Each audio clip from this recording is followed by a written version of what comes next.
আপনার মোবাইলের Google Chrome ব্রাউজারটা খুলে সেখানে টাইপ করুন মাই আধার লগ ইন।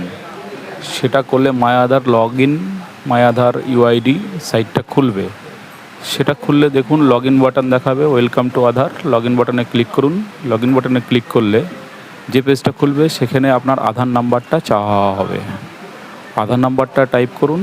আধার নাম্বারটা টাইপ করার পরে যে ক্যাপচার আছে নিচে, সেই ক্যাপচারটা এন্ট্রি করে লগ ইন উইথ ওটিপিতে ক্লিক করতে হবে। লগ ইন উইথ ওটিপিতে ক্লিক করলে আপনার যে রেজিস্টার মোবাইল নাম্বারটা আছে আধারের সঙ্গে, সেখানে একটা ওটিপি আসবে। সেই ওটিপিটা দিন এবং লগ ইন বাটনে ক্লিক করুন। তাহলে যে মেন সাইটটা যেটা আছে সেটা খুলে যাবে।